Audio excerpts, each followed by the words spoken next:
والصلاة والسلام على سيد المرسلين وعلى آله وصحبه أجمعين. سبحانك لا علم لنا إلا ما علمتنا إنك أنت العليم الحكيم. سبحانك لا فهم لنا إلا ما فهمتنا إنك أنت الجواد الكريم. أعوذ بالله من الشيطان الرجيم.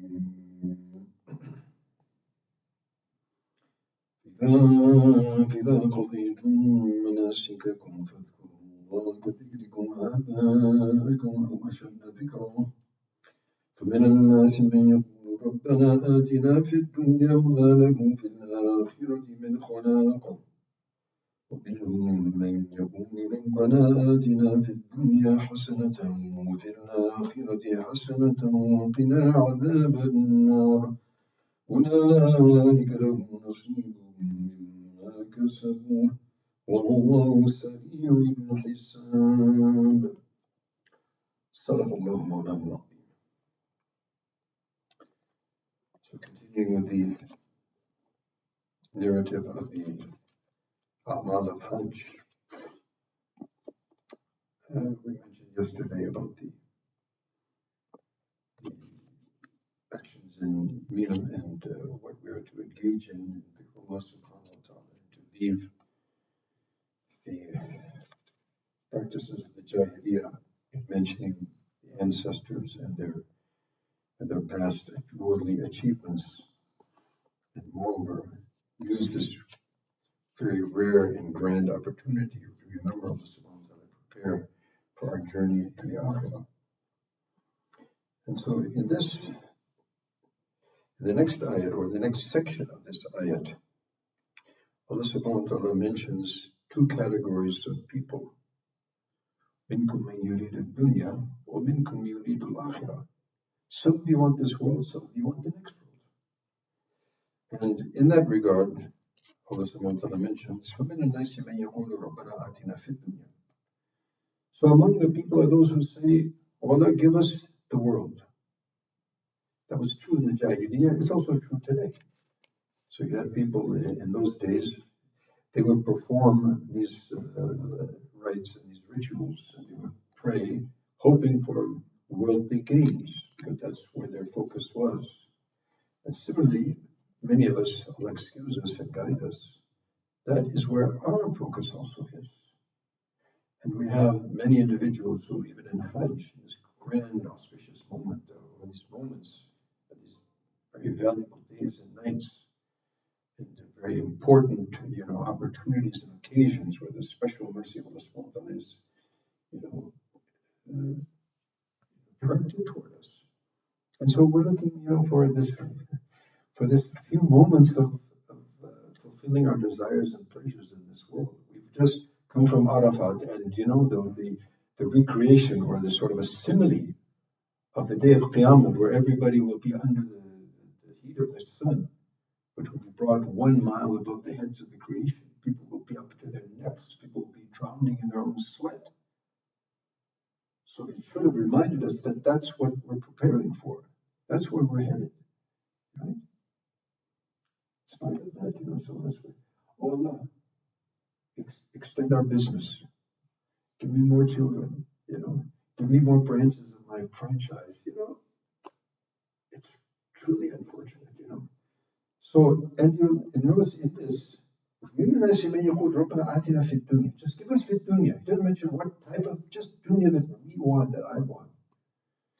So this is, khudlan. This is really, a disaster.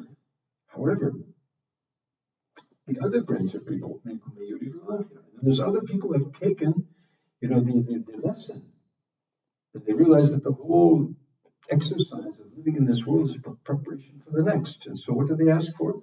رَبَّنَا آتِنَا فِي الدُّنْيَا حَسَنًا. Before they didn't ask hasana, just give us dunya. Here, the people who understand the nature of the world, they said, oh, give us what's good in this world. Don't just give us the world, period. Otherwise, you will notice that Allah subhanahu wa ta'ala gives the world to whom He loves and whom He doesn't love. As a matter of fact, He usually gives more dunya to the people that He doesn't want. Istidrajan, like catching the fish, give them a long rope, and then when they're caught, they won't escape. فلما نسوا ما ذكروا به فتحنا عليهم أبواب كل شيء. The former peoples, when they forgot all about Allah, about the Akhirah, about the purpose of life, we wanted dunya, Allah said, take it, more than you could imagine. So they would totally forget about the hereafter, never small excuses and put that test upon us. So these individuals, they say, oh, Allah, give us what's good in this world. What's good in this world, which means afiyat, well-being, health, well-being, so that we can perform our objective in the best possible way. Good knowledge, pious children or offspring to carry on the legacy of Deen, etc. And also, good rizq and good facilities in this world to make our journey towards the Akhirah easier. We're weak. Just as we heard in the Fajr Salat, this is the dua that Allah taught us. Ask Allah subhanahu wa ta'ala not to give us a trial and tribulation that we can't bear, which He's not going to do anyway. Right? So, good in this world, what is going to facilitate us towards the betterment of the eternal existence. Ufil akhirati hasana, obviously. And akhirah hasana is basically boils down to two things. Number one, the pleasure of Allah subhanahu wa ta'ala.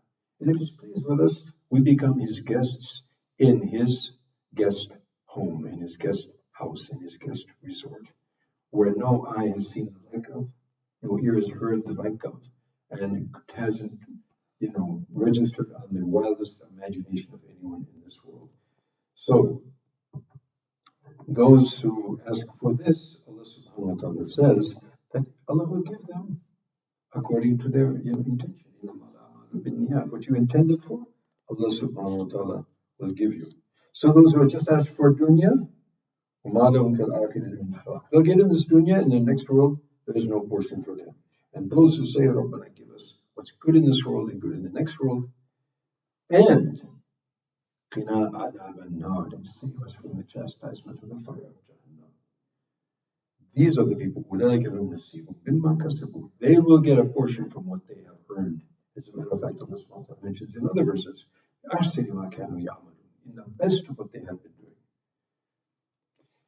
Allahu Akbar. Allah subhanahu wa ta'ala is quick to take retribution and grant everyone their due. So may Allah subhanahu wa ta'ala make us among those who profusely say this dua as it is actually the summary of all of the du'as that are in the Quran or in the Sunnah. And therefore, Rasulullah used to, as mentioned by Sahaba, he used to profusely ask for this dua. He used to put this dua usually in any dua that he used to make, because it is a summary of all of the du'as, all the care of this world and the next world. Make us recipients of all of that. Ameen.